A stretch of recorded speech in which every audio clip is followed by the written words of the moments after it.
December 14, 1812. The Niemen River, Poland. A Prussian general stands at the crossing point, counting what remains of the largest army ever assembled in European history. 6 months ago, 685,000 men marched east across this same river. French, German, Italian, Polish, Dutch, Swiss, Croatian, Portuguese. They crossed with flags flying, drums beating, confident they would force the Russian Empire to its knees within weeks. Now the general watches them return. Fewer than 10,000 soldiers capable of fighting stumble across the frozen river. Their uniforms are rags. Their faces are blackened with frostbite. Their eyes are hollow, distant, the eyes of men who have seen hell. Behind them, over the following days, another 30,000 stragglers crawl westward. They are skeletal.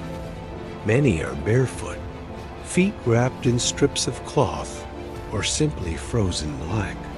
Some are missing fingers, hands, noses, lost to the cold. They move in silence.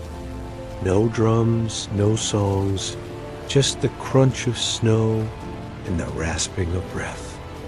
The rest, over 600,000 men, are dead. They lie frozen in snow drifts along 1,000 km of Russian wasteland. They float face down in the Grande River. They rot in mass graves outside Smolensk, Vitebsk, or Adino.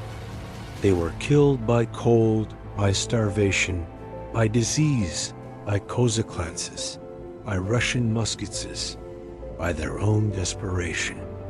Entire regiments that entered Russia with thousands of men returned with dozens.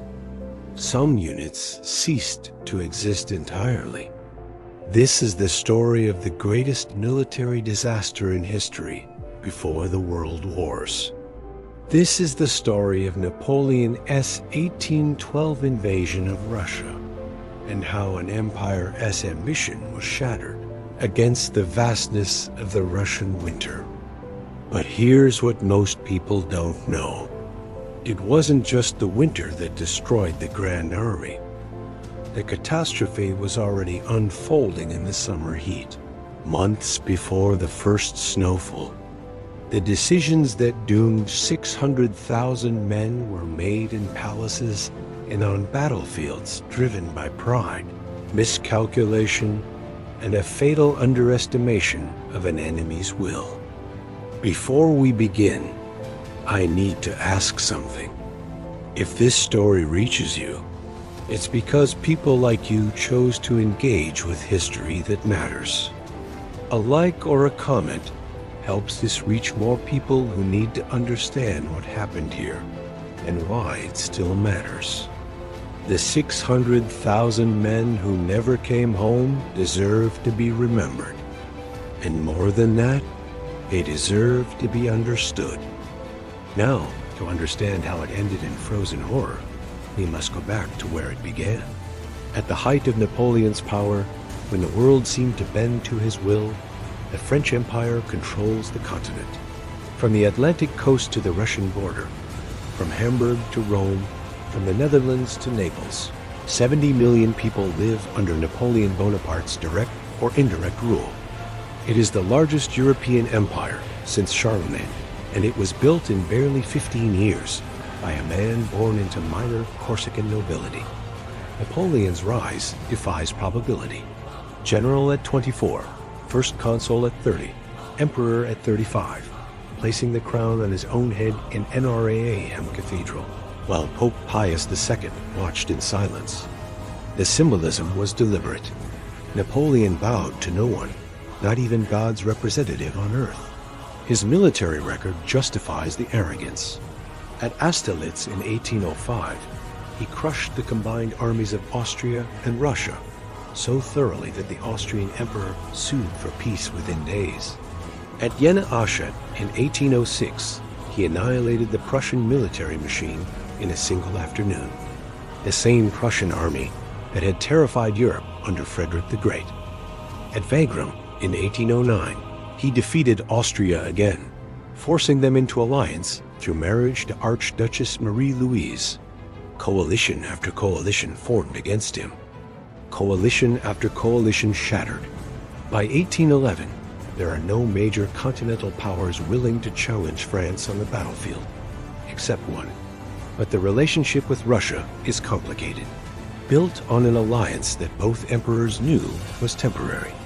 In 1807, after defeating Russia at Friedland, Napoleon met Tsar Alexander the Vaillant on a raft in the middle of the Niemen River. The location was neutral ground, neither French nor Russian soil. They talked for hours. Witnesses reported they emerged embracing like brothers, having divided Eastern Europe between them. The Treaty of Tilsit formalized what became known as the Peace of the Two Emperors. It lasted 3 years. The problem was Britain. Britain controlled the seas. Napoleon controlled the land. Neither could strike the decisive blow against the other. The English Channel was too narrow to allow French invasion fleets to cross undetected and too well defended to force. After the disaster at Trafalgar in 1805, when Admiral Nelson annihilated the combined French-Spanish fleet, Napoleon abandoned plans to invade Britain directly. Instead, he created the Continental System in 1806, a total economic blockade. Every European nation under French influence was forbidden from trading with Britain. The strategy was strangulation. Deny Britain its markets, collapse its economy, force it to negotiate from weakness. It required total compliance across the entire continent. Risha agreed at Tilsit. For 3 years, Russian ports were closed to British goods. But by 1810, the Russian economy was hemorrhaging. Russia's wealth came from exports, grain, timber, naval stores. Britain was the primary market. Without British trade, Russian grain rotted in warehouses. The nobility, whose fortunes depended on agricultural exports, grew restless. Tsar Alexander faced pressure from his own court. Lift the blockade or face internal revolt. In late 1810, Russian ports quietly began admitting British ships again. Napoleon knew immediately. His spies reported every violation. He sent diplomatic protests. Alexander replied with vague promises and continued opening Russian trade. Then Napoleon made it personal. In December 1810, he annexed the Duchy of Oldenburg, a small German state ruled by Duke Peter, who happened to be Tsar Alexander's uncle. Napoleon didn't even bother with a pretext. He simply declared Oldenburg part of France and evicted the Duke. Alexander took it as the insult it was intended to be. By early 1811, both empires were preparing for war they hadn't yet declared. French troops began concentrating in the Duchy of Warsaw, the Polish puppet state Napoleon had created from Prussian and Austrian territories. Russian armies moved to the western frontier. Have you ever wondered what pushes a leader, at the absolute height of their power, to make a decision so catastrophic it seals their own doom? That is the story of Napoleon Bonaparte and his fateful invasion of Russia in 1812. This wasn't just a spur-of-the-moment decision. It was the explosive finale to years of simmering tension, broken promises, and a clash of two colossal egos. Let's rewind to 1807. Napoleon, Emperor of the French, and Tsar Alexander I of Russia meet on a raft in the middle of a river. It's a scene straight out of a movie. They sign the treaties of Tilsit, carving up Europe and forming what looked like a powerful alliance. Alexander agreed to join Napoleon's continental system, a massive economic blockade designed to cripple Napoleon's ultimate enemy, Great Britain. By cutting off British trade with the rest of Europe, Napoleon hoped to bring the island nation to its knees without ever having to cross the English Channel. On the surface, it seemed like a brilliant plan, but for Russia, it was an economic disaster. The Russian economy was heavily dependent on trade with Britain. especially for its timber and grain exports. The blockade caused massive financial strain, and the Russian nobility, who were losing a fortune, put immense pressure on Tsar Alexander. He was caught between a rock and a hard place. Uphold his treaty with Napoleon and risk economic collapse and internal revolt, or defy him and face the wrath of the most powerful army in Europe. The personal relationship between the two emperors also began to sour. Napoleon, seeking to solidify his dynasty, had divorced his wife Josephine and was looking for a new royal bride. He first proposed to Alexander's sister, but the Russian royal family dragged their feet, essentially giving him a polite no. Feeling snubbed, Napoleon quickly turned around and married an Austrian princess instead, a move that Alexander saw as a personal and political insult. It was clear that romance on the raft was well and truly over. Then there was the issue of Poland. Napoleon had created the Duchy of Warsaw, a small Polish state right on Russia's doorstep. For Russia, this was a major red flag. They feared it was the first step towards resurrecting an independent Polish kingdom, which would threaten Russia's western borders and influence. Napoleon's refusal to guarantee that Poland would not be restored only deepened Alexander's suspicions. He felt Napoleon was directly undermining his security. By 1811, the pretense of an alliance was crumbling. Frustrated and facing economic ruin, Alexander officially reopened trade with Britain in defiance of the continental system. For Napoleon, this was the ultimate betrayal. It wasn't just an economic move. It was a direct challenge to his authority and his entire strategy for dominating Europe. He saw it as an act of war. Convinced that only a decisive military victory could bring Russia back into line, Napoleon began assembling the largest European army ever seen. The Grande Armée, a force of over 600,000 men from all corners of his empire, was mobilized. He believed a quick, overwhelming show of force would compel Alexander to submit. He couldn't have been more wrong. So, in June of 1812, this immense army crossed the Niemen River into Russia. It was a gamble on a scale the world had never witnessed, driven by a broken alliance, economic warfare, personal slights, and strategic fears. Napoleon wasn't just marching to punish a disobedient ally. He was marching towards a destiny that would shatter his empire and change the course of history forever. Thank you so much for watching. If you found this journey into the past interesting, please hit that like button and subscribe for more deep dives into history's greatest turning points. See you next time. This was not just a French army. It couldn't be.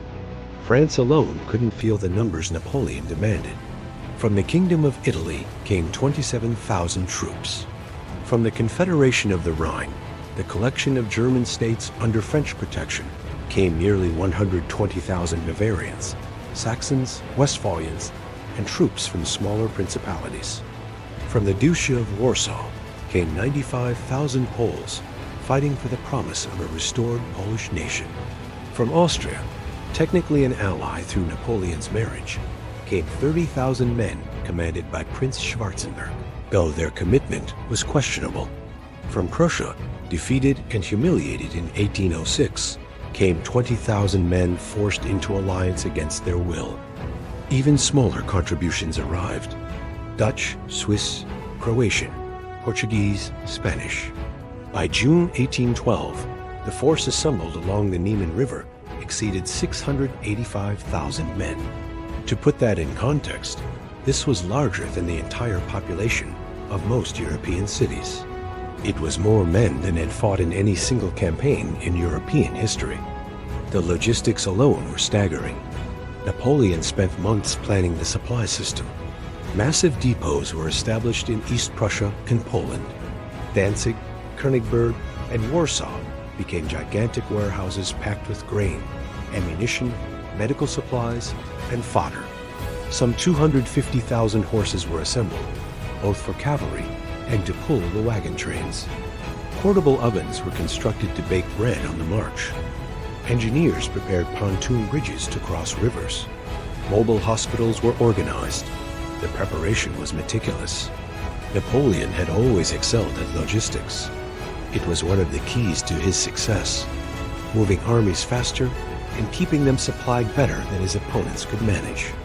The army was organized into three main groups. The center, commanded by Napoleon himself, numbered approximately 450,000 men and would drive directly toward Moscow. The northern wing, under Marshal MacDonald, about 32,000 men, would advance towards St. Petersburg, threatening Russia's western capital. The southern wing, under Prince Schwarzenberg, about 34,000 Austrians, would guard the right flank and tie down Russian forces in Ukraine. By mid-June, the entire force was positioned along the Niemen River, the border between the Duchy of Warsaw and the Russian Empire. On the opposite bank, silence. Russian patrols had withdrawn. No shots were fired. The frontier was empty. June 23, 1812. Evening. The first French units began crossing the Niemen on pontoon bridges near Kous. Engineers had worked through the night to position the floating bridges across the river. Infantry crossed in columns, boots thundering on the wooden planks. Cavalry followed, horses nervous at the swaying beneath their hooves. Then artillery, the heavy guns dragged by teams of horses, the pontoons groaning under the weight. Napoleon himself crossed on June 24th, riding with the Imperial Guard, his elite veterans, the core of every major victory.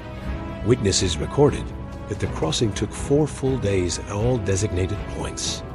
The tramping of hundreds of thousands of boots made the ground shake.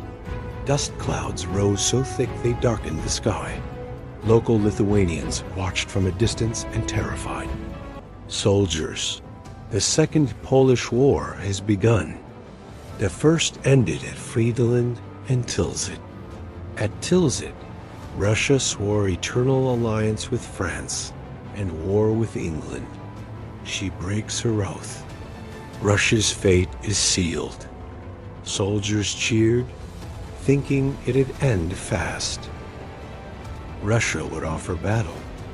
Napoleon would win as he always won, and they would be back in their garrisons by autumn.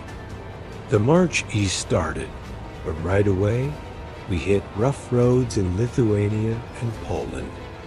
They were dirt tracks that turned into rivers of mud after rain. The summer of 1812 brought heavy storms in the first weeks. The roads were a mess. Wagons got stuck, and men struggled to move artillery. Traffic jams stretched for kilometers as units bottlenecked at river crossings and narrow passes.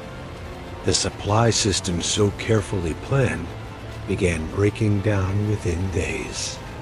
Supplies that were supposed to move forward by wagon sat stranded in depots because the roads couldn't handle the traffic. The army moved quickly, so commanders decided to live off the land. Foraging parties scoured the countryside for food, fodder, and supplies. But Lithuania and Poland were not the rich farmlands of Germany or Italy. The population density was lower. Villages were smaller and poorer.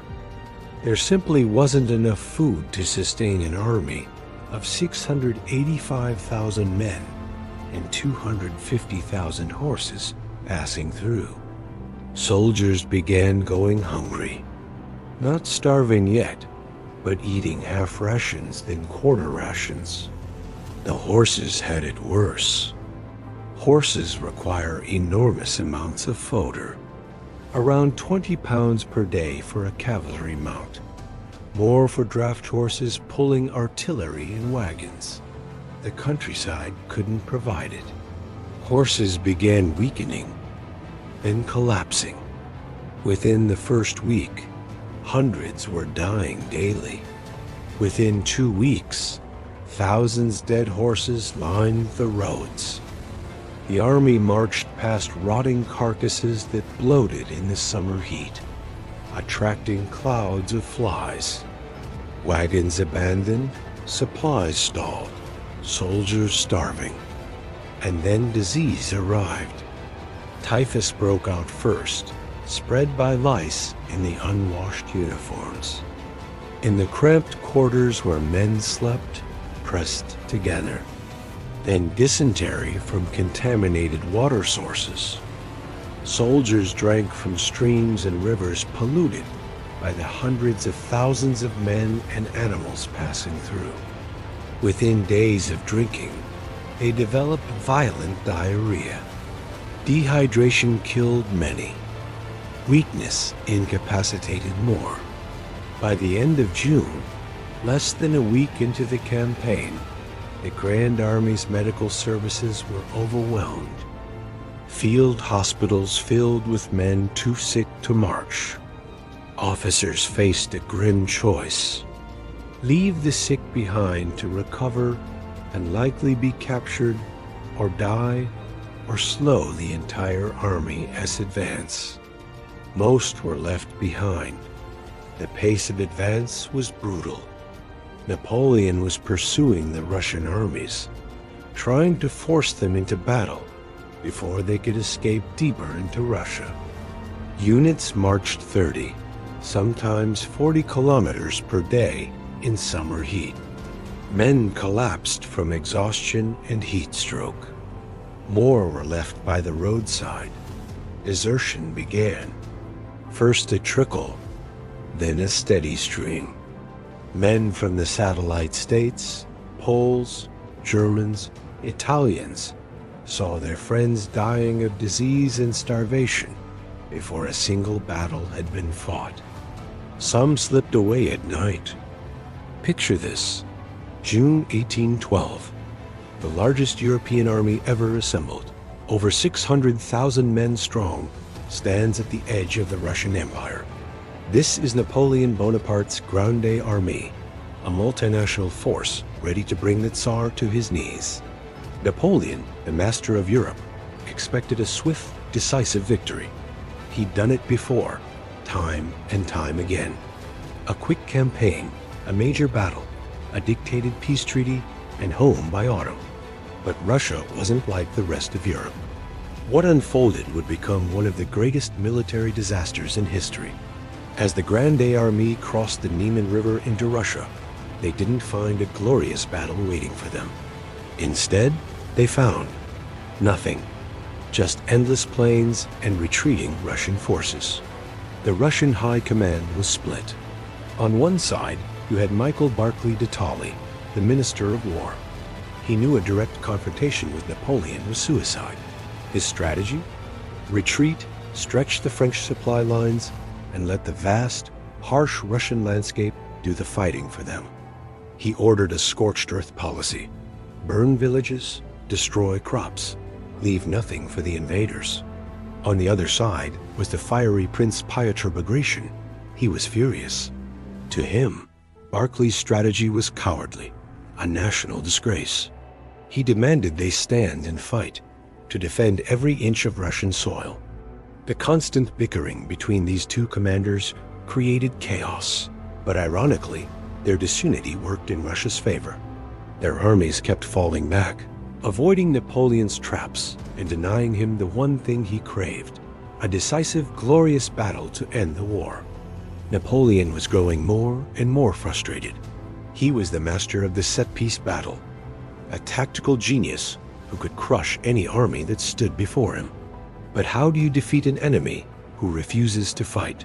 His massive army, designed for a short, sharp war, was now marching deeper and deeper into hostile territory. And the attrition was horrifying. It wasn't just the occasional Cossack raid picking off stragglers. It was disease, like typhus, sweeping through the ranks. It was exhaustion from marching endless miles under the summer sun. It was starvation, as the scorched earth policy meant there was nothing to forage. For every soldier lost in a minor skirmish, 10 were lost to hunger, thirst, and sickness. Horses, crucial for cavalry and supply wagons, were dying by the thousands from lack of fodder. The Grande Armée was bleeding, not from heroic battles, but from 1,000 tiny cuts inflicted by the Russian emptiness. Napoleon pushed on, convinced that if he could just capture a major city, like Smolensk, the Tsar would have to fight. He took Smolensk, but it was a hollow victory.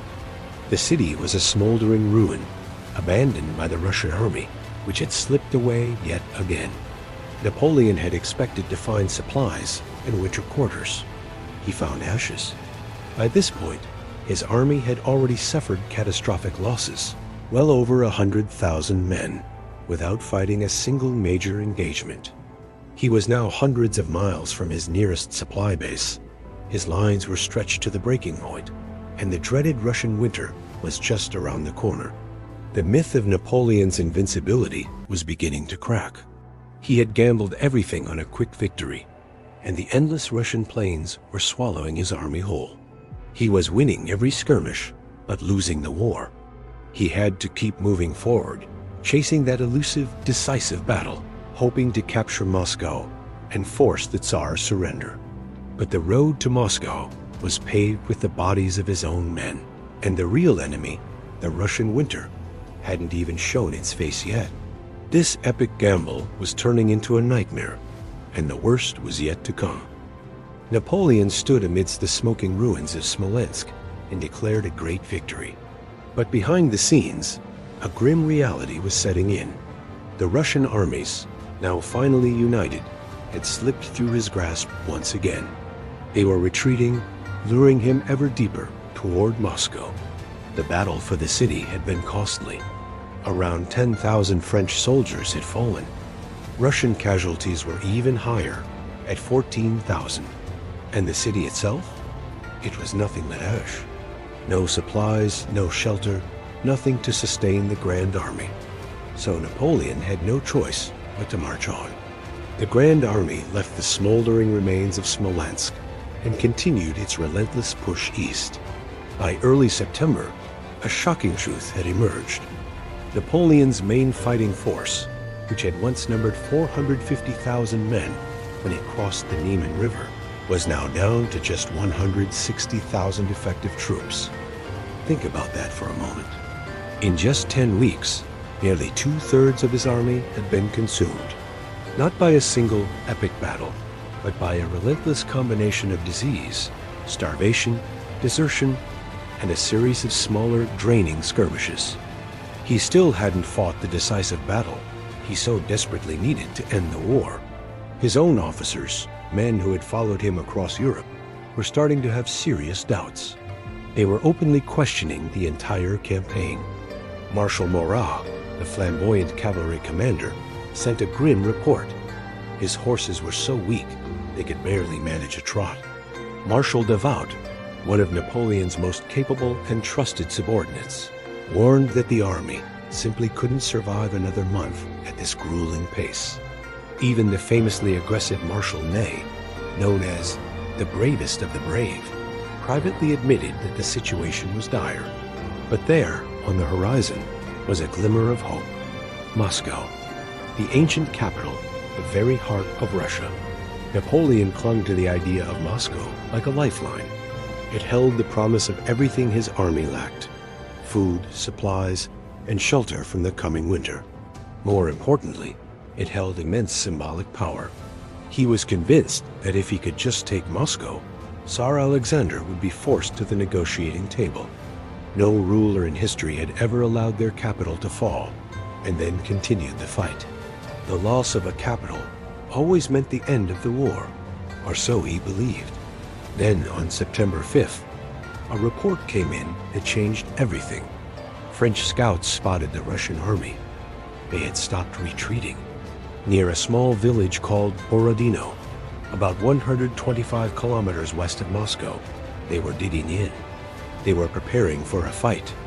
At last, Napoleon rode forward to see for himself. Through his spyglass, he watched as Russian soldiers frantically constructed earthwork fortifications on the low ridges. He saw artillery batteries being hauled into position on the high ground and massive columns of infantry moving into their defensive lines. The Russian army had finally turned to face him. Marshal Berthier, his chief of staff, asked the simple yet monumental question: do we attack? Napoleon lowered his telescope and stared at the Russian positions. His own army was a shadow of its former self-exhausted, starving, and severely depleted. But this was it. This was the battle he had chased across hundreds of kilometers of hostile territory for 3 long months. If he hesitated now, the Russians might just melt away again, drawing him deeper into the vastness of their country, closer to the brutal Russian winter, and even further from his crumbling supply lines. This could be his one and only chance to end it. "We attack," Napoleon said firmly. "Prepare the army for battle." And so the stage was set. September 7th, 1812, the Battle of Borodino. What followed would become the single bloodiest day of the entire Napoleonic Wars. A battle that, in the end, would change absolutely nothing, and yet would seal the fate of everything. As dawn broke on September 7th, the cannons began to roar, and one of history's most horrific days began. Thanks for watching, and be sure to subscribe for more epic history. 135,000 Russian soldiers stood in defensive positions across rolling hills and forest ridges. They had spent 2 days digging earthwork fortifications, flèches, angular dirt walls, reinforced with timber, positioned to create overlapping fields of fire. At the center of the line rose the great redoubt on Rivki Hill, a massive earthwork battery holding 18 heavy cannon. Commanding them was General Mikhail Kutuzov, newly appointed after Tsar Alexander finally bowed to political pressure and removed Barclay. Kutuz was 67 years old, fat, missing an eye from an old wound, given to falling asleep during planning meetings. The court loved him because he was Russian, not a Baltic foreigner. Soldiers loved him because he had survived 50 years of war and still led from the front. He hadn't wanted this battle. He agreed with Barclay's strategy: retreat, let space and time destroy the French. But the Tsar, the nobility, and his own officers demanded a stand. So Kutuzov chose the ground carefully. Defensive positions that would maximize Russian artillery and minimize French maneuverability.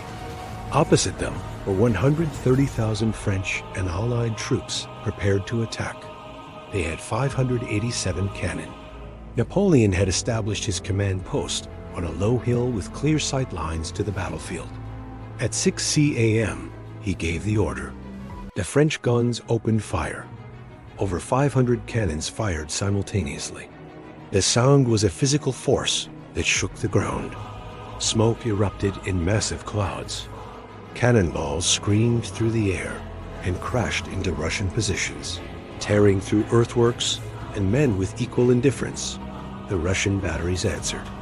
Another 600-plus guns firing. The world became noise and smoke and iron. This was the Napoleonic era's version of industrial slaughter. Artillery could fire 2 to 3 rounds per minute.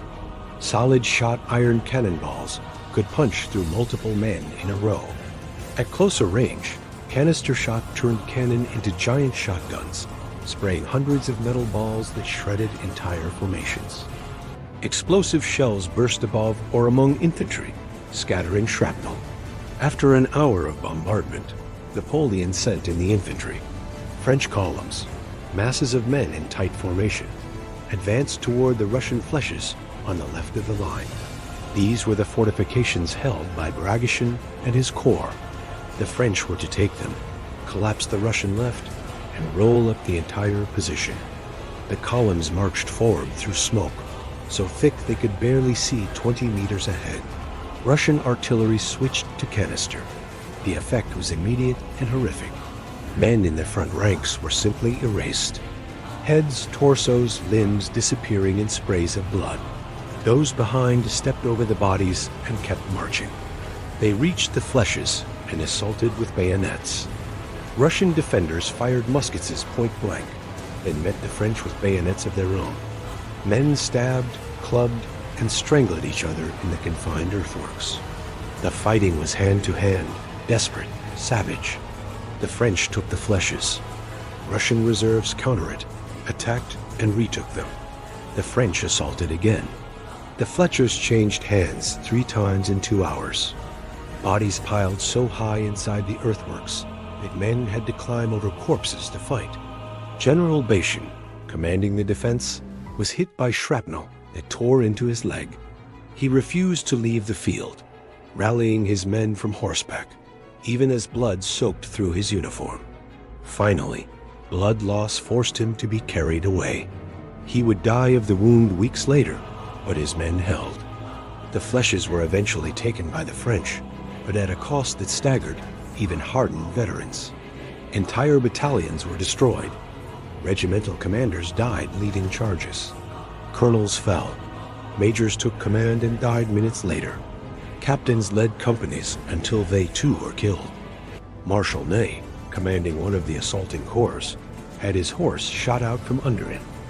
And another, and a third. He continued on foot, sword in hand, leading his men forward through the smoke and fire. While the flèches were being contested, the center of the battlefield became a horror of its own. The great redoubt on Ricky Hill was the key to the Russians' position. Whoever held it controlled the battlefield. Napoleon ordered a massive assault. French heavy cavalry, choirs in steel breastplates and helmets, formed up for the charge. These were shock troops designed to smash through defensive lines by sheer weight and speed. Behind them, infantry prepared to exploit the breach. At 9 a.m., the choirs charged. Imagine it. Thousands of armored men on massive horses, moving from trot to canter to gallop, lances and sabers leveled, the ground shaking beneath the hooves, a sound like continuous thunder.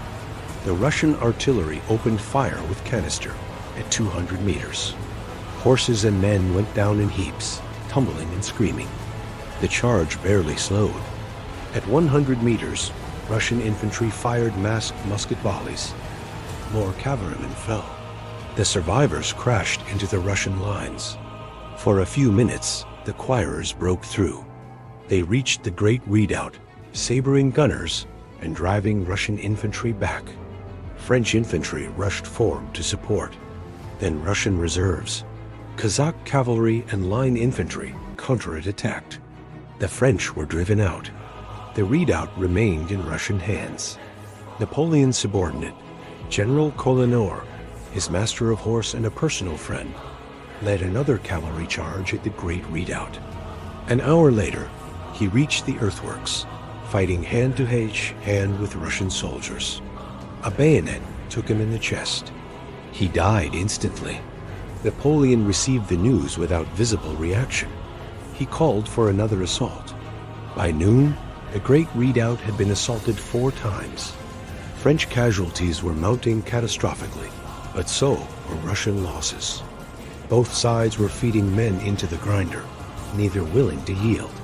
At 2 p.m., a coordinated French assault, infantry, cavalry, and masked artillery finally overwhelmed the Great Red's defenders.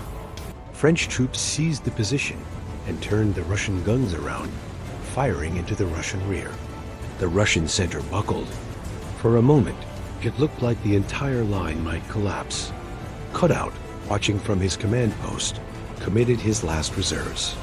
Columns of Russian infantry and cavalry counterattacked toward the redoubt, trying to retake it. The fighting on and around Rybsky Hill became apocalyptic. Artillery from both sides fired into the melee, killing their own men along with the enemy. Cavalry charged and countercharged. Infantry formations dissolved into mobs of men, stabbing and shooting at anything that moved. The hill was carpeted with bodies, French and Russian, so intermixed that in the smoke it was impossible to tell the lines apart. And then something strange happened. Napoleon, watching from his command post, had one force remaining that he had not yet committed, the Imperial Guard. His elite reserves, 20,000 strong, the best troops in the Grande Armée, veterans of a dozen campaigns, fiercely loyal, supremely trained. His marshals begged him to send them in. Marshal Ney rode to Napoleon personally. "Give me the guard and I will take the entire Russian army." Napoleon refused. Historians still debate why. He was ill, suffering from a severe cold, possibly a bladder or urinary infection that left him in constant pain and difficulty. He seemed strangely passive throughout the battle, issuing orders mechanically, but without the fire and intuition that had won him so many previous victories. Some argue he knew on some level that even if he destroyed the Russian army here, he had no reserves left for what came after. Some argue he was simply too sick to think clearly. Some argue it was caution born from knowing how far he was from France, how weak his army already was. Whatever the reason, the Imperial Guard did not attack. The decisive blow was never delivered. By 6 p.m., after 12 hours of continuous slaughter, the guns began to fall silent. The Russian army, battered, bleeding, with entire divisions shattered, withdrew in relatively good order toward Moscow, under cover of darkness and smoke. Kutuzov recognized he could not hold the field another day, but his army was intact enough to retreat. The French held the battlefield. Technically, this was a victory. Napoleon issued a bulletin declaring a great triumph. The cost, French and Allied casualties, approximately 30,000 killed and wounded. Russian casualties, approximately 45,000 killed and wounded. Combined, over 70,000 men became casualties in a single day. To put that in context, that's more casualties than the Americans suffered in the entire Revolutionary War. In one day, the battlefield was a vision of hell. Bodies lay in heaps, especially around the flèches and the Great Redoubt. Wounded men screamed for water, for help, for death. The cries continued through the night. Medical services on both sides were completely overwhelmed. Men with survivable wounds bled out waiting for treatment. Those with serious wounds were simply left to die. Soldiers walked through the carnage in a daze. Some wept, some vomited. Veterans of Austerlitz and Jena, battles they thought were the worst they would ever see, said they had never witnessed anything like Borodino. Marshal Ney, surveying the field, was asked if it was a victory. He replied, "Victory? This is a massacre, not a victory." Napoleon himself walked the battlefield the next morning. He saw the bodies stacked like cordwood. He saw the blood-soaked earth. He saw the wounded still dying in the September sun. He said nothing because despite the staggering casualties, despite holding the field, despite technically winning the battle, Napoleon had failed to achieve his objective. The Russian army still existed. It had not been destroyed. It had not surrendered. It had withdrawn, battered, but intact toward Moscow, and Napoleon's own army was now so weakened that pursuit was almost impossible. He now had perhaps 130,000 effective troops, no reserves, no fresh reinforcements, and still 125 kilometers from Moscow. But Moscow was ahead, and Napoleon convinced himself that taking the city would end this. On September 14th, 7 days after Borodino, the French advanced guard entered Moscow. The city was empty, and that night it began to burn. September 14th, 1812, the French vanguard reached the outskirts of Moscow. Marshal Murat, commanding the advanced cavalry, expected resistance, barricades, artillery positions, street fighting. Instead, his scouts reported the city gates open and undefended. He rode forward cautiously with a squadron of house. The streets were empty. No soldiers, no civilians, no movement, except shutters banging in the wind. The silence was unnatural for a city that normally held 270,000 people. Moscow stretched before them across hills above the Neva River, a sprawling mass of wooden buildings, merchant quarters, Orthodox churches with golden domes and colorful onion spires, monasteries, palaces. At the center rose the Kremlin, ancient fortress walls of red brick, towers with peaked roofs, cathedrals with golden domes that gleamed in the afternoon sun. Murat's advanced guard entered the Kremlin through the Borovitsky Gate. No resistance. The gates stood open. Inside the walls, palace buildings, armories, cathedrals, treasure houses, all abandoned.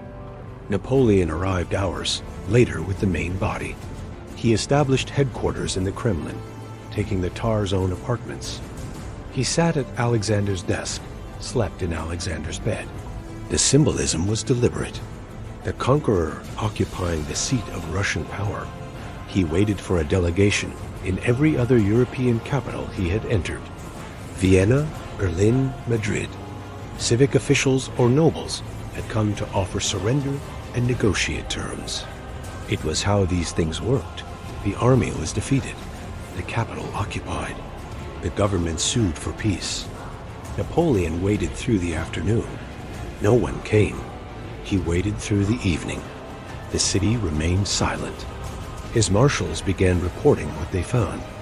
The arsenals were empty, weapons and ammunition evacuated. The granaries were mostly bare. Grain either removed or destroyed. Moscow's governor, Count Fyodor Ostapin, had ordered the evacuation of the entire population. Those who couldn't leave on their own were marched out under guard. Only a few thousand remained. The very old, the very sick. Criminals released from prisons, and the fire pumps were gone. Every single one. Removed from fire stations and destroyed. That detail should have warned them.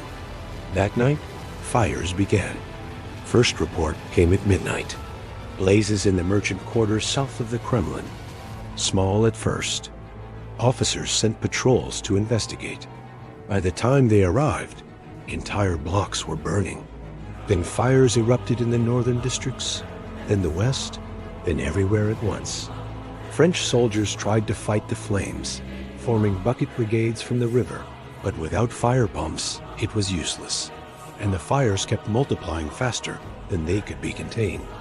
By dawn on September 15th, Moscow was an inferno. Governor Rostopchin had left detailed instructions before evacuating. Prisoners were released and armed with torches. Barrels of oil were distributed. Key buildings were to be set ablaze simultaneously once the French occupied the city.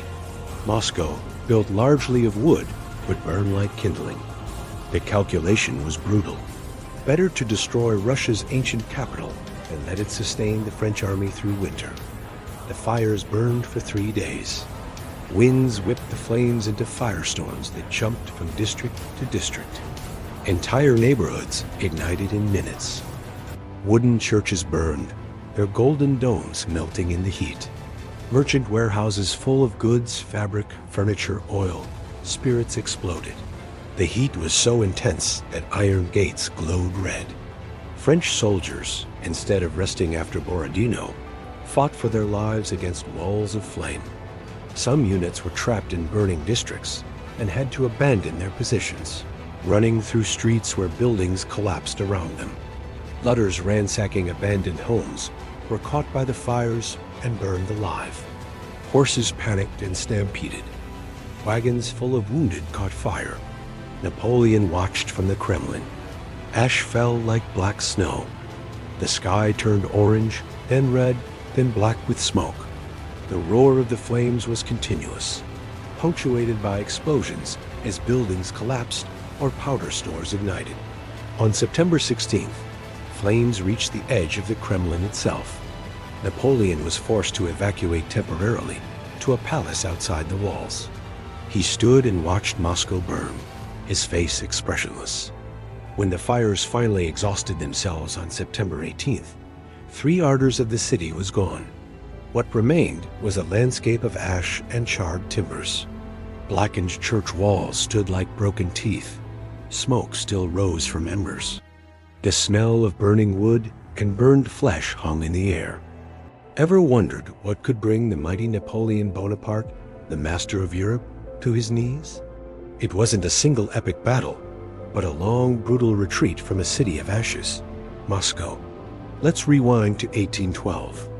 Napoleon led his Grande Armée, over 500,000 strong, deep into Russia. His goal? A quick, decisive victory to force Tsar Alexander I to submit. He reached Moscow in September, expecting to find supplies and a surrender. Instead, he found a ghost town, deliberately abandoned and set ablaze by the Russians themselves. There was no glory, no supplies, no surrender. Just fire and smoke. With no options left and winter knocking at the door, Napoleon ordered the retreat in mid-October. And that's when the real nightmare began. The once invincible army was now a starving, freezing column of men, marching back the way they came. The Russian winter, famously called General Winter, descended with a vengeance. Temperatures plummeted and blizzards raged. Soldiers froze to death in their sleep, their uniforms offering little protection against the biting cold. But it wasn't just the weather. The Russian army, led by the cunning Marshal Kutuzov, didn't let them go easily. They employed scorched-earth tactics, destroying anything the French might use for food or shelter. Cossack cavalry and partisans launched relentless hit-and-run attacks, picking off stragglers and raiding supply lines. Every step was a struggle for survival. The crossing of the Berezina River became a symbol of the disaster. With the Russian army closing in, French engineers had to build makeshift bridges under constant fire. It was a scene of sheer chaos and desperation. Thousands drowned in the icy waters or were crushed in the panic. It was a victory of survival, but at a catastrophic cost. By the time the remnants of the Grande Armée stumbled out of Russia in December, it was a shadow of its former self. Of the more than 600,000 men who marched in, fewer than 100,000 survived. The losses were staggering, not just from combat, but from starvation, disease, and the relentless cold. Napoleon's disastrous Russian campaign was a turning point. It shattered the myth of his invincibility and drained his empire of its best soldiers. This catastrophic failure emboldened his enemies, leading to the War of the Sixth Coalition and ultimately his downfall. The retreat from Moscow stands as one of history's most harrowing military disasters, a chilling reminder that even the greatest empires can be humbled by nature and the will of a determined people. They had to leave now, before Russian forces cut the roads west, before winter made retreat impossible, before the army disintegrated completely. Napoleon issued the order on October 19th. The Grande Armée would withdraw from Moscow. He still believed they could retreat in good order, reach Smolensk, resupply from the depots there, and winter in friendly territory. The campaign had failed, but the army could be saved. Next year, with reinforcements, they could try again. Every assumption in that plan was wrong. At 10 kilometers a.m. on October 19th, the retreat began. The army formed columns and marched southwest, hoping to retreat through southern territories that hadn't been devastated by the advance. The soldiers looked back at Moscow's ruins as they left. Some felt relief to be finally leaving the cursed city. Others felt dread at what lay ahead. They were right to be afraid. Within days, the retreat would transform from orderly withdrawal to nightmare. Within weeks, it would become the worst military disaster in history. The trap hadn't been Moscow. The trap was the 1,000 kilometers of Russian winter between Moscow and safety. And it was about to close. October 24th, 1812. 5 days into the retreat, the French advance guard pushing southwest toward Kuga collided with the Russian army at Maloslavets, a small town on the Lucia River. Cutout had positioned his forces to block the southern route. He wasn't going to let Napoleon retreat through untouched territory. The battle lasted all day. The town changed hands 8 times. Buildings burned. Streets ran with blood. By evening the height, French technically held the town, but at a cost of 5,000 casualties against a reinforced, well-supplied Russian army. Napoleon rode forward to assess the situation personally. Through his telescope, he could see Russian forces in strong defensive positions beyond the town, waiting for him to attack again. He made the decision that sealed his army's fate. Turn north back onto the main road through Smolensk. It was the same road they had advanced on. The same road already stripped of every resource. The same road littered with the dead from the advance. Now 100,000 men, and what remained of the baggage train would have to retreat along it, finding food where there was none. Through terrain the Russians knew perfectly. Marshal Murat protested. Marshal Ney argued for forcing through and Maloyo's levets, but Napoleon's nerve had broken. He would not risk another major battle with the army in its current state. The northward turn began on October 26th, and the weather turned with it. The first snow fell that night, light at first, then heavier. Temperatures dropped below freezing. Men who had marched through summer heat and autumn rain now faced winter with inadequate clothing. Here's what had happened to their equipment. In 1812, Napoleon led his Grande Armée, over 500,000 strong, into Russia. They captured Moscow, but what followed was one of the most catastrophic military retreats in history. What went so wrong? The French army found Moscow deserted and set ablaze by the Russians. Instead of a swift victory, they faced a city of ashes. As the brutal Russian winter set in, Napoleon ordered the retreat, but the soldiers weren't just carrying weapons. They were weighed down by greed. Their carts were piled high with loot from Moscow, silks, paintings, gold, and silver. They chose treasure over survival supplies, like food and warm clothing. This greed was their downfall. The extra weight slowed them down and exhausted their horses, which soon began to die by the thousands. Without horses, they had to abandon their cannons, their supplies, and eventually, their precious loot. The retreat turned into a desperate, frozen march. Soldiers froze to death, starved, or were picked off by Russian Cossacks.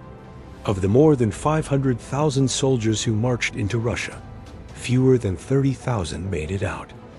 Every dead horse meant an abandoned wagon. Every abandoned wagon meant lost supplies. Every lost supply meant more starvation. Artillery pieces were abandoned when the horses pulling them died. Cannon that had been dragged from France to Moscow were left in ditches. Ammunition wagons left behind. Within 2 weeks, the Grande Armée had lost the majority of its artillery. And then the Cossacks appeared. Russian light cavalry, superb horsemen from the southern steppes, began shadowing the retreat. They didn't attack the main columns. They picked off stragglers. Any man who fell behind for any reason was dead.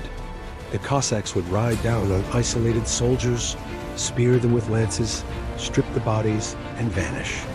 The retreat became a running horror, where stopping meant death, and continuing meant exhaustion. Men marched until they literally couldn't take another step, collapsed, and were left behind. The sounds of Cossack hoofbeats and screaming behind the column became constant. No one looked back. Looking back meant seeing friends being killed, and there was nothing anyone could do. Discipline began collapsing. Units that had maintained cohesion since the Niemen crossing started dissolving. Officers couldn't control their men. Soldiers became individuals concerned only with survival. They fought each other over scraps of food. They killed wounded comrades to steal their boots or coats. The veneer of civilization stripped away by hunger and cold. Russian peasant partisans added to the nightmare. These were not regular soldiers. They were villagers armed with axes, pitchforks, hunting musketses. People whose homes had been burned, whose livestock had been stolen, whose families had been killed by the French advance. They wanted revenge. They ambushed small French detachments. They attacked foraging parties. They crept into camps at night and slit throats.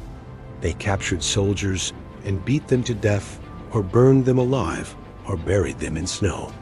The war had become savage on all sides. By early November, the Grande Armée was no longer an army.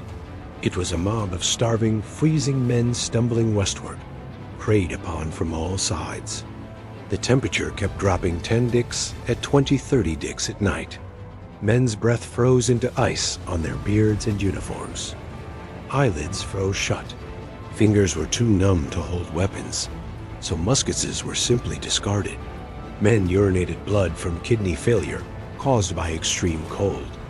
Hallucinations from starvation and hypothermia became common. Soldiers seeing phantom villages, phantom food, phantom rescuers. The dying helped the dying, and both perished together. November 9th, the army reached Smolensk. This was supposed to be salvation, the city where supply depots had been established during the advance. Magazines full of food, ammunition, clothing. The promise of resupply had kept men moving for the last 100 kilometers. They found the depots nearly empty. Corruption, mismanagement, and raids by partisans had gutted the supplies. What remained was nowhere near sufficient for 100,000 starving men. The warehouses were stormed by soldiers who broke discipline completely, fighting each other for moldy bread and rotten meat. Officers tried to restore order. Some soldiers were shot for looting. It didn't matter. Discipline was gone. The army stayed in Smolensk for 4 days, consuming what little was there. Then it had to move again. Russian forces were closing in from multiple directions. Stay, and they would be trapped and annihilated. On November 13th, the retreat from Smolensk began. What left that city was no longer recognizable as the Grande Armée. It was a ragged column of skeletal men in rags, many barefoot with feet wrapped in cloth, or simply frozen black, shuffling westward without hope, driven only by the animal instinct to survive.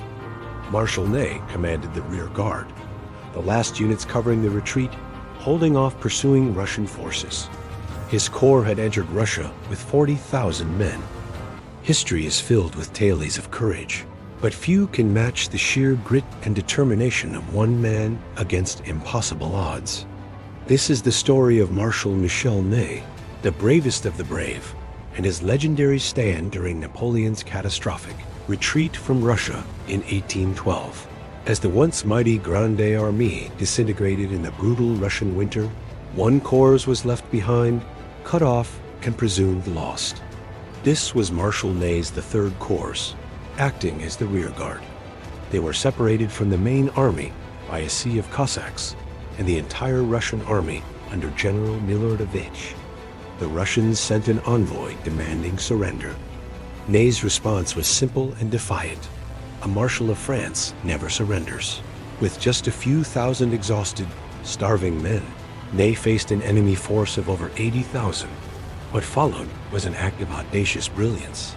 Instead of surrendering or charging to their deaths, Ney ordered a feint, pretending to attack the Russian lines head-on. Under the cover of darkness and a blinding snowstorm, he then wheeled his tiny force south, marching them through uncharted forests and frozen swamps. Their goal was the Niemen River, but when they arrived, it wasn't frozen solid as they had hoped. Huge blocks of ice drifted dangerously in the dark, fast-moving water. For most, this would have been the end, but not for Ney. He ordered his men to cross. Soldiers scrambled over the treacherous ice, many falling into the freezing water, never to be seen again. Ney himself was one of the last to cross, ensuring as many of his men as possible made it to the other side. He had slipped through the Russian net. When news reached Napoleon that Ney had somehow survived and was approaching, he was ecstatic, declaring, "I have more than 400 million francs in the cellars of the Tuileries. I would have gladly given all of it to save Marshal Ney." But their ordeal was far from over. The remnants of the army reached the Grande River, only to find their path blocked again. The Russians had destroyed the main bridge and were closing in from all sides. It was a trap. The entire French army, including thousands of desperate civilians, was cornered. In this moment of absolute crisis, Dutch engineers, working in chest-deep, freezing water, built 2 pontoon bridges in a single day. It was a miracle of engineering and human endurance. As the army began its desperate crossing, the Russians launched a furious assault. The bridges became a scene of unimaginable chaos. And who was there, holding the line, fighting off the relentless attacks to allow the others to escape? Marshal Ney. Wielding a musket like a common soldier, he led charge after charge, forming a wall of steel and fire that the Russians could not break. His rearguard action at the Berezina saved what was left of the Grande Armée from total annihilation. Of the 40,000 men Ney led into Russia, only a few hundred survived the retreat. When they finally crossed the Niemen River back into Polish territory, a ragged figure entered the French headquarters. His face was blackened by gunpowder, his beard was iced over, and his uniform was in tatters. No one recognized him until he spoke. "I am the rear guard of the Grande Armée. I am Marshal Ney." He had fired the last shot of the campaign. Marshal Ney's journey through the Russian winter is more than just a military story. It's a testament to the absolute limit of human resilience, leadership, and the unbreakable spirit of a soldier who refused to abandon his men or his duty, even when faced with certain death. Have you ever heard the saying, "It's a Berezina"? In French, it means a complete disaster, a total catastrophe. But where does this expression come from? To find out, we need to go back to the harsh winter of 1812, deep in the heart of Russia. Napoleon Bonaparte, the master of Europe, was in full retreat. His Grande Armée, once the most powerful military force on the planet, was now a shadow of its former self, decimated by starvation, frostbite, and relentless Russian attacks. Their goal was simple: survive. But standing in their way was a formidable obstacle: the Berezina River. It was late November, and the river, usually frozen solid by this time, had thawed due to an unseasonable warm spell. The ice was gone, replaced by a treacherous flow of freezing water and floating ice chunks. To make matters worse, 3 separate Russian armies were closing in, ready to trap and annihilate what was left of the French forces. For Napoleon and his men, the Berezina was a death trap. The situation looked hopeless. The main bridge at Borisov had been destroyed by the Russians. Panic began to set in. But Napoleon was not a man to surrender to fate. He devised a daring plan. While a small detachment created a diversion downstream to fool a Russian commander, Admiral Chichagov, Napoleon's real effort would be focused elsewhere. He tasked his most brilliant engineers, led by the heroic General Ebel, with an impossible mission: build 2 pontoon bridges across the Berezina, in the middle of a frozen swamp, with enemy forces breathing down their necks. What followed was an extraordinary feat of courage and engineering. General Ebel's Dutch pontooniers, wading chest-deep in the freezing water, worked tirelessly for days. They hammered and sawed in sub-zero temperatures, many succumbing to hypothermia, their bodies swept away by the current. They knew that the survival of the entire army rested on their shoulders. Against all odds, they succeeded. By November 26th, 2 flimsy-looking but functional bridges spanned the icy Berezina near the village of Studienka. The crossing began. It was a scene of chaos and desperation. The military corps crossed first, maintaining a semblance of order, but they were followed by a massive, disorganized crowd of civilians, stragglers and camp followers, men, women, and children who had accompanied the army. As the Russian forces realized they had been tricked, they launched a ferocious assault on both sides of the river. The French rear guard, led by Marshals Ney and Oudinot, fought with incredible valor, holding back the Russian onslaught to keep the escape route open. The bridges became a horrific bottleneck. People and wagons were crushed in a desperate stampede to get across. Soldiers had to use their bayonets to clear a path through the panicked mob.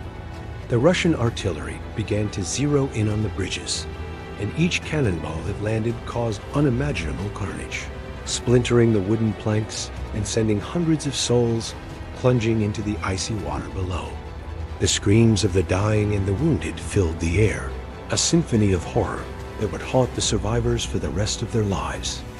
Finally, on the morning of November 29th, with the Russian army about to overwhelm the last defenders, General Ebel gave the heart-wrenching order to burn the bridges. He had delayed as long as he could, but it was time. Thousands of people still on the eastern bank were left to their fate, capture or death at the hands of the Cossacks. The sight of the flames devouring their only hope of escape was the final, tragic act of the drama. So, was the Berezina a disaster? Absolutely. The French lost between 25,000 and 40,000 people during the crossing. But it was also, paradoxically, a victory. Napoleon had saved the core of his army, including his marshals and the Imperial Guard. He had outsmarted 3 enemy armies and snatched his troops from the jaws of certain annihilation. The crossing of the Berezina is not just a story of disaster. It's an epic of human endurance, brilliant engineering, and incredible sacrifice against impossible odds. It's a testament to the fact that even in the darkest of moments, the human spirit can achieve the incredible. Some tried to wade or swim across the icy river. They died within minutes in the freezing water. Others stood on the bank and were captured by the arriving Russian forces. Many were simply killed. The bridges burned completely. The crossing was over. Approximately 50,000 had made it across. The rest were dead or captured. General L, who had stood in freezing water for days, keeping his men working, died of pneumonia a few days later. The army, what remained of it, staggered westward. On December 5th, Napoleon made his final decision. He left the army. Traveling in a sleigh with a small escort, he raced toward Paris. His stated reason: rumors of a coup attempt, the need to raise a new army before the European powers realized the extent of the disaster. The unstated reason: he was abandoning the men he had led into Russia. He left Marshal Murat in command and disappeared into the night. The remnants of the Grande Armée continued the retreat without him. On December 14, 1812, the survivors crossed the Niemen River back into Poland. Prussian General York, commanding a Prussian corps in French service, counted them as they crossed. Fewer than 10,000 organized soldiers. Perhaps another 30,000 starving, frostbitten, diseased wrecks who stumbled across over the following days. Of 685,000 men who had crossed into Russia 6 months earlier, fewer than 40,000 returned capable of any service. The rest were dead, captured, deserted, missing, gone. The greatest army ever assembled in European history had been annihilated, not by a single battle, not by one decisive defeat, but by hunger, disease, cold, and the vastness of Russia itself. The retreat from Moscow to the Niemen, 1,000 kilometers of frozen hill, had consumed them completely, and the consequences were about to be shared. Numbers tell a story of defeats carnage. 685,000 men lost their lives in Russia in June 1840. 540,000 returned for service in December. That's a 94% casualty rate in 6 months. Raw numbers have a texture of catastrophe. Let's break it down by action. Approximately 4 million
from which Napoleon's empire would never fully recover.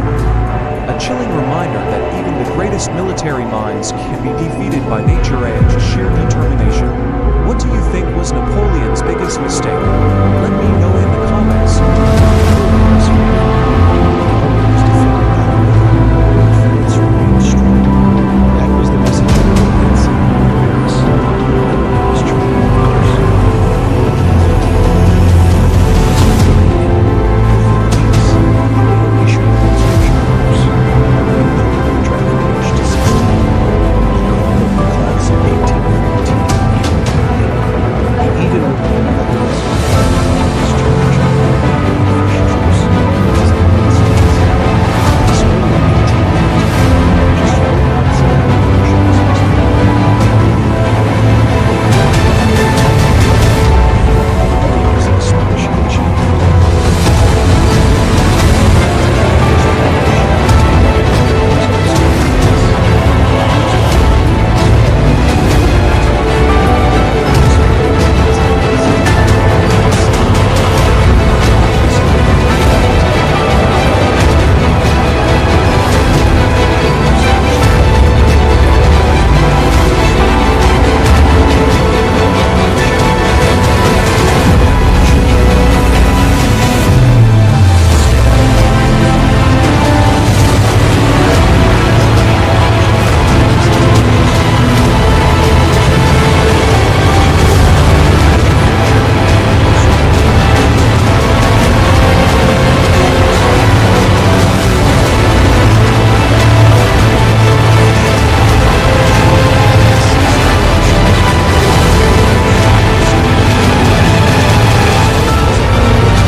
They began secret talks with Russia and Russia.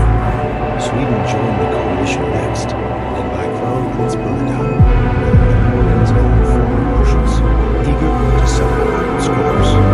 And Britain, which had been defeated so its they poured money and weapons into their own continental politics.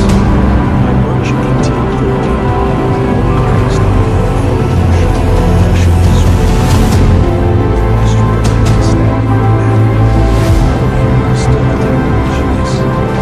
The battles that spring and summer, he defeated the Prussians and Russians in one single day, and again in one single day. These victories felt his own his forces into his race. He held the weapons of his own hands. He felt great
In 1812, Napoleon Bonaparte was at the peak of his power.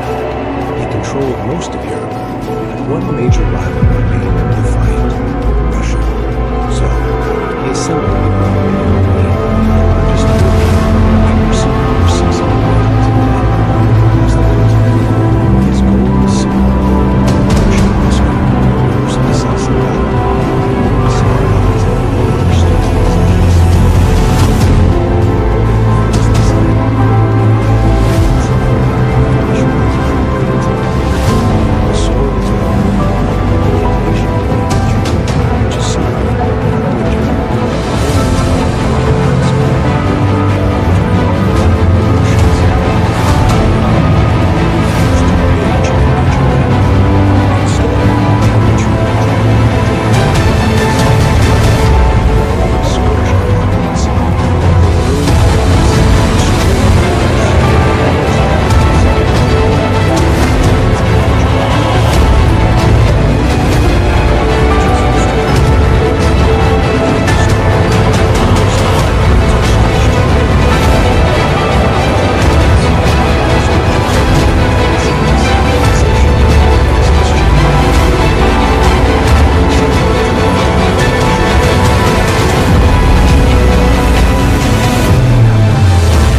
Ice Age? Not really. Meteorological records from the time show the winter of 1812 was cold, a complete record for a Russian winter. The temperatures that seem so horrific to the French, Spanish, and Italian soldiers were just nothing in Russia. For men used to modern European climates, it felt like the end of the world. But for the Russians, it was just twice as cold. So, the severe cold finally did the end of the weather. There was nothing to worry about no jackets. They were already starving, exhausted, diseased, and demoralized. Winter was the final merciless battle of the ship. It was not it was the beginning of the war. It was a war. Real stories were disease, miserable days.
This unfortunate winter was a pressure to surrender. And the Russian Orthodox Church framed the war as a holy resistance against a foreign invader. Napoleon didn't understand his enemy, their resolve, or their strategy. That's not a weather problem. That's a massive strategic failure. So what really happened? The campaign was a logistical nightmare from the very beginning. December 1812. The army was surrounded in January 27th. Soldiers started dying of disease and starvation long before the first snowfall fell. The Russian scorched-earth tactics were supplies to the front. The battle of Niemen was a big almost tens of thousands of men and sheep riders of the German. It made the fatal decision to retreat on Moscow. Napoleon made the final final peace and the Soviet by the time he finally ordered the retreat.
Are more important than battlefield genius, and underestimating your opponent is a fatal mistake.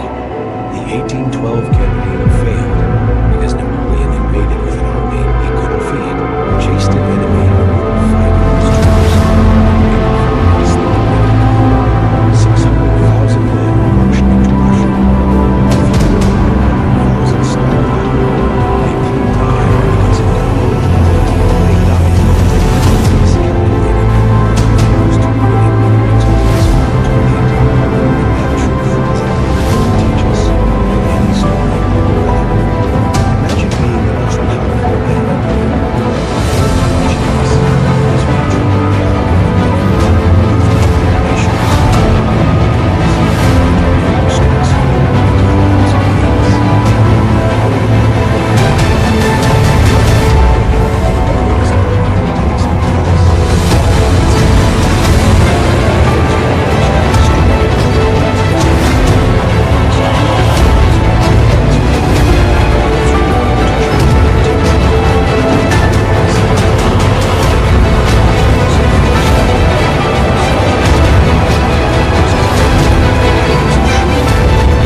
was being defeated by starvation, disease, and exhaustion. Napoleon's legendary speed was useless against Russia's sheer size. The summer heat was brutal. Horses and soldiers started dying from death in dysentery. Before the heat stopped Russian soldiers. Still, he finally got his battle just outside of Moscow. It was one of the longest days in the war. The French were attacked in the Russian army was destroyed.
Stampede, drowned in the frozen river, or cut down by the pursuing Russians. It was a scene of pure desperation and chaos. By the time the last remnants of the Grande Armée started out of Russia in December, the numbers were slain. More than 500,000 men marched in, fewer than 40,000 returned. It wasn't just a defeat, it was the annihilation of an army. This catastrophe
Minister Scharnhorst, who had secretly been rebuilding the military for years, unleashed a wave of mobilization.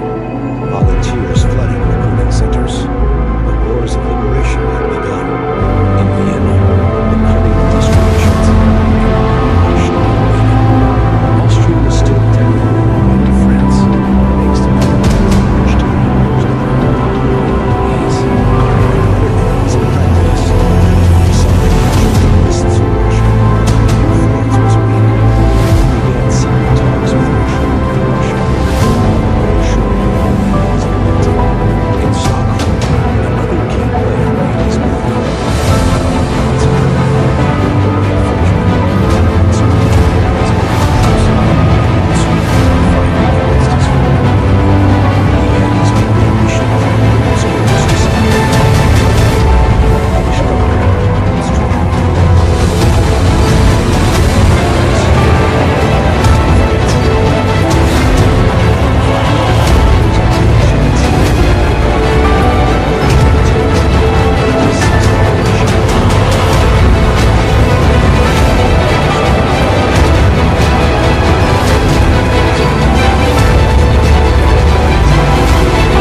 horses had died on the frozen plains of Russia, and they couldn't be replaced quickly.